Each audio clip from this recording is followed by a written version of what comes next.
Hello and welcome to the Maritime Impact Podcast. I'm your host Eirik Nyhus, Director Environment for Maritime at DNV. Today we're taking a different tack on the pod. In contrast to last episode, where I was focusing on the global IMO greenhouse gas discussions and the fallout from last meeting in London, this time I'm going local. Specifically, home to Norway, where new passenger vessel regulations for our World Heritage fjords are soon to kick in. While these are limited in both scope and geography, they have a certain bellwether aspect that should make them of interest to more than just the cruise companies that operate in these waters. We hope you enjoyed this episode, and now on to the show. Those of you who have been to Norway, and likely many who haven't, are aware that there are some stunningly beautiful fjords on the west coast.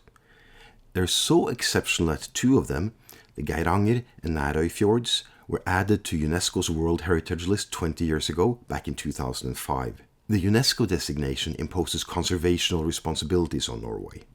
And since then, tourism and cruise traffic has increased significantly, bringing not only economic benefits to the local communities, but also increasing concerns about air pollution. So in 2018, the Norwegian Parliament responded to the UNESCO designation by mandating the introduction of zero-emission requirements in these fjords by 2026. A lot of political and regulatory work has been ongoing since then, not least in trying to figure out exactly what is meant by zero-emission and what the implications should be.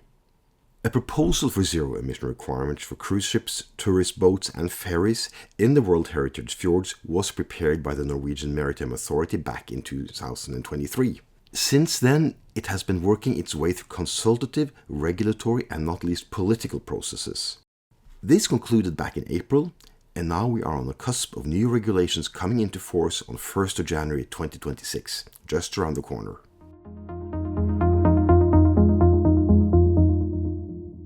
So what has been decided? At the headline level, the Norwegian government has decided to introduce zero-emission requirements in the World Heritage Fjords effective from 1st of January 2026 for passenger ships of less than 10,000 gross tons and from 1st of January 2032 for passenger ships of 10,000 gross tons and upwards. Additionally, the government has determined that passenger ships may use biogas as an alternative fuel, and that the use of shore power will be mandatory where such facilities are available. So what exactly is meant by zero emissions? Formally, a zero emission requirement entails the use of energy sources that do not produce direct emissions of carbon dioxide or methane. Emissions from pilot fuels are accepted to the extent necessary for ignition purposes, but if, for instance, zero-emission fuels generate nitrous oxides, there is a requirement to use the best available technology to mitigate those NOx emissions. So these are pretty strict requirements with very real implications for passenger ships operating in these waters. First and foremost, they change the kinds of fuels that can be used. The Norwegian government has decided to align partly with EU regulations you have heard me talk about before. If a passenger ship is using an e-fuel such as e-ammonia or e-methanol, or more precisely a renewable fuel of non-biological origin, RFNBO, the requirement is the same as in EU's RED II directive. It needs to achieve a minimum 70% reduction in greenhouse gas emissions. If another type of fuel is used, such as for instance blue hydrogen, the requirement of Fuel EU Maritime applies, which in this case would also be a minimum 70% reduction in greenhouse gas emissions. So while the Norwegian regulation is well aligned with the EU definitions for these fuels, it gets more complicated when we look at what is generally seen as the easiest available low greenhouse gas option, namely biofuels.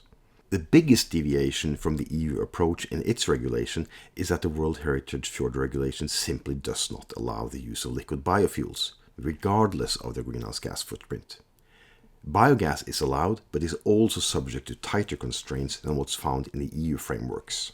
Biogas, to be used in the World Heritage Fjords, must be bunkered within the final month before the ship enters the fjords, and the amount bunkered must correspond to the amount expected to be used during the voyage through the fjords.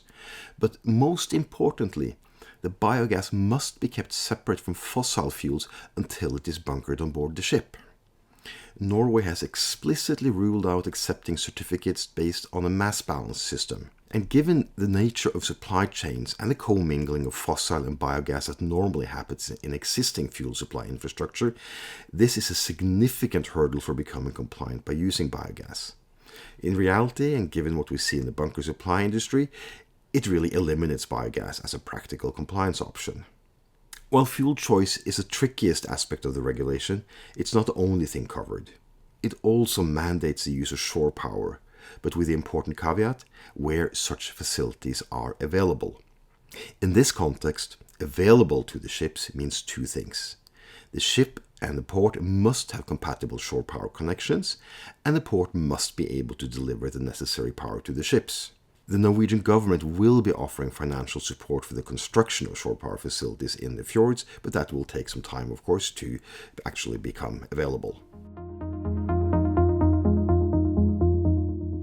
As you understand, zero emission does not mean exactly zero emissions, but rather a very significant greenhouse gas emission reduction. That said, the range of solutions is more limited under this regulation than, for instance, in the FuelEU Maritime regulation, which Norway also intends to apply. The impact of the regulation will vary depending on ship size.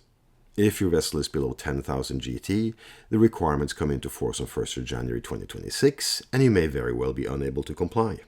If that's the case, and if you're already operating in the area, it's possible to apply for an exemption.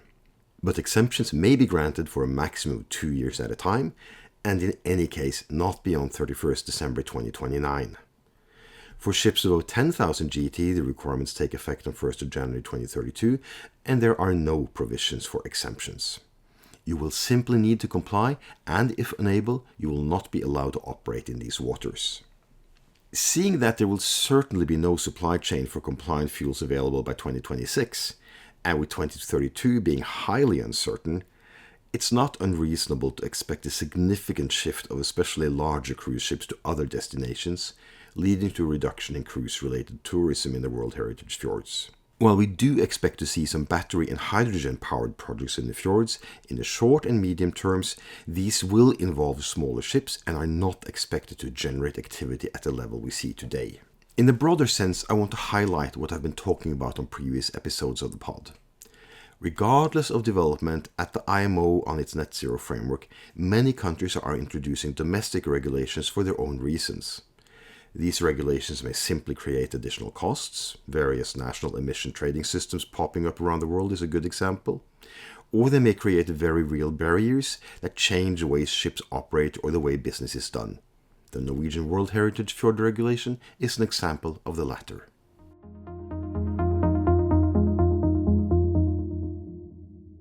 So to the key takeaways.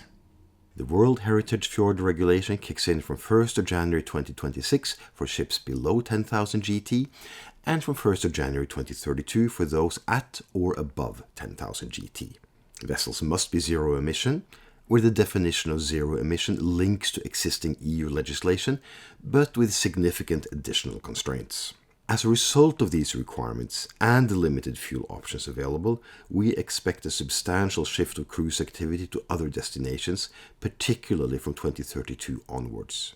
The regulation may also create opportunities for innovative battery and hydrogen-powered projects in the fjords, but overall activity levels will be lower than those seen today. You've been listening to the Maritime Impact podcast from DNV with me, Eirik Nyhus. Later this year, we'll be back with more on the UK and the EU. No surprises there. If you enjoyed this episode, please don't forget to give us a rating or review. Thank you for listening.